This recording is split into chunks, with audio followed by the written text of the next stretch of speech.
Bismillahirrahmanirrahim. Rabbi shrah li sadri wa yassir li amri wahlul 'uqdatam min lisani yafqahu qawli. Alhamdulillah, pada hari ini saya akan tunjukkan bagaimana cara untuk kita menggunakan e-project online untuk kita KI markah FYP 2 pada semester ini, iaitu semester 2 2019-2020. Jadi dengan menggunakan e-project online ini, kita boleh akses melalui TCIS. Okey. Tapi sebelum tu saya nak briefing sikit berkenaan dengan pembahagian markah untuk FYP pada semester ini. Okey, untuk penyelia, untuk penyelia ataupun supervisor sebanyak 60%, manakala untuk panel ataupun examiner sebanyak 40%. Okey, jumlah semua sekali adalah 100%. Dan untuk penyelia dan juga panel, jadi markah tadi kita terbahagi kepada dua bahagian. So, bahagian yang pertama adalah untuk pemarkahan individu, dan bahagian yang kedua adalah untuk pemarkahan secara berkumpulan, ataupun by group. Okey, jadi tanpa buang masa, kita akan tunjukkan bagaimana cara untuk kita menggunakan e-project online. So, yang pertama sekali kita perlu pergi dekat TCIS. So, masuk TCIS.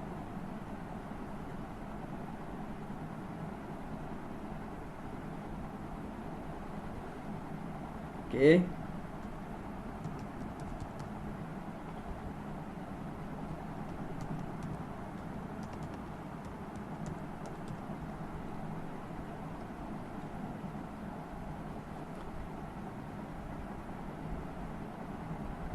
Okey, apabila kita dah masuk dekat TCIS, so sekarang ni kita kena cari ikon Staff Academic. Okey, kita pergi dekat Staff Academic, klik kat sini. So kita cari ikon e-project online.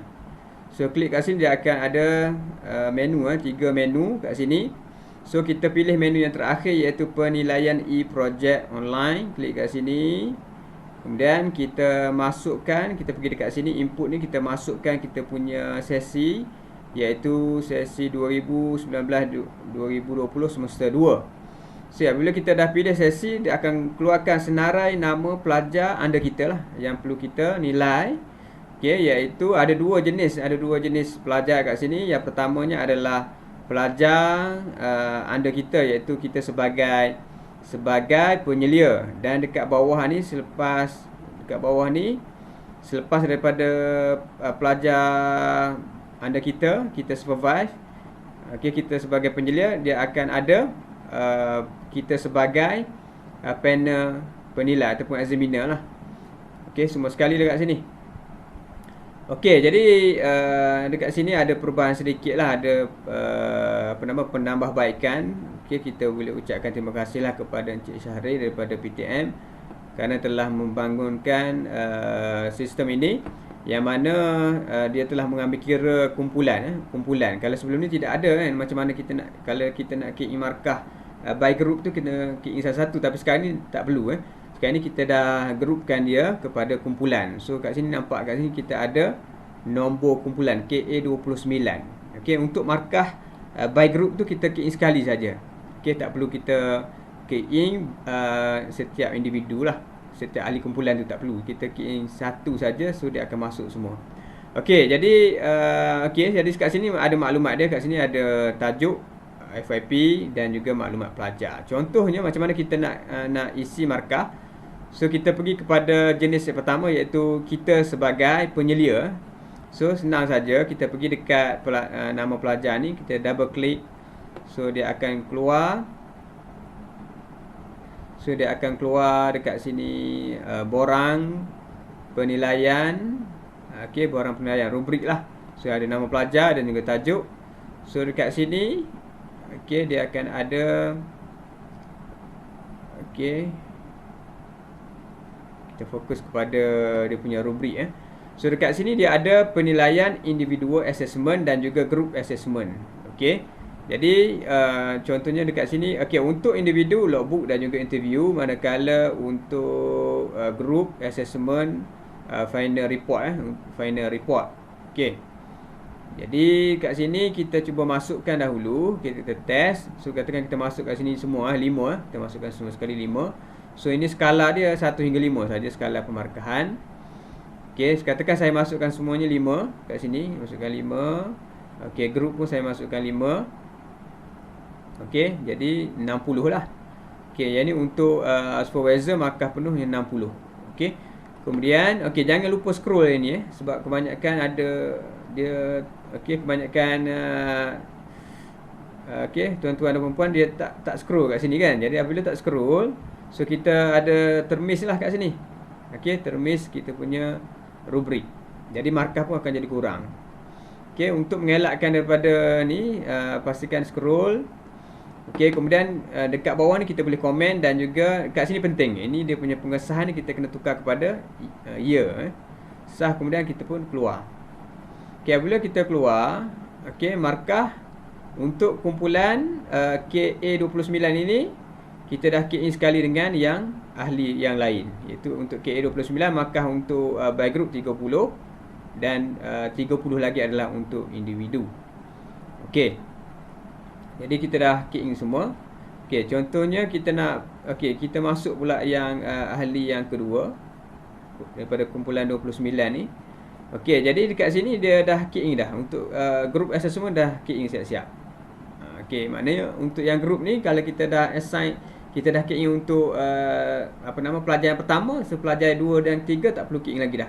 So kita key in hanya kita key in untuk markah individu sahaja. Okey. Jadi samalah, jangan lupa scroll. Kemudian kalau nak isi komen, komen lah. Kemudian kita kena dekat pengesahan ni kena tukar kepada ya, kena tukar kepada ya. Kemudian kita pun keluar lah. So keluar, selesai lah untuk markah pemarkahan untuk sebagai penyelia.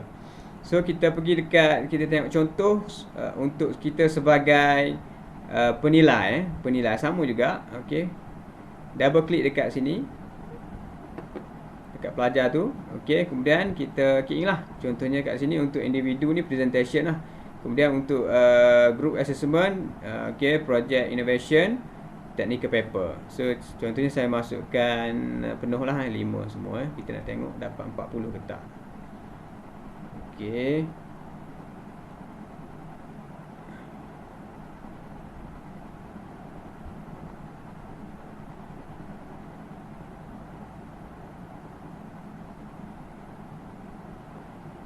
Masukkan.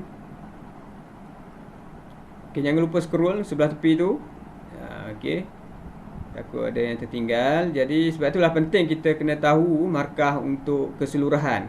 Okey, kalau kita sebagai panel, markah keseluruhannya 40. Jadi kalau kita boleh agak dah kan, pelajar kita nak bagi berapa markah. Apabila kita tip, tiba-tiba markah tu tidak seperti mana yang kita anggarkan. So kemungkinan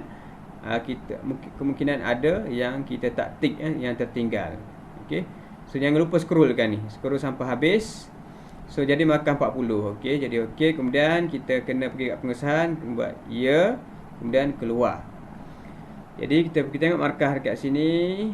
Okey, scroll kat bawah tadi. Okey, jadi dekat sini tadi KA13 kita dah key in untuk pelajar yang ini. So kumpulan yang lain, okey, ahli kumpulan untuk KA13, so untuk markah by group kita dah key in 30, manakala untuk 10 itu adalah untuk markah individu. Okey, jadi so kita cuba klik untuk yang grup KA13, kita sebagai panel. So dia akan keluarlah examiner. EX01 ni adalah examiner lah. Okey, kalau SV tu untuk supervisor. Okey, jadi sekarang ni markah untuk group assessment dah key in. So tinggal lagi kita key in untuk individu saja. Jadi ini dapat memudahkan kerja kita lah untuk key in markah. Okey, jadi saya rasa okey kot. Dah faham kot yang ni. Okey, jadi begitulah caranya untuk kita key in markah menggunakan e-project online. Okey. Jadi untuk itu setakat ini saja. Wabillahi taufiq wal hidayah. Wassalamualaikum warahmatullahi wabarakatuh.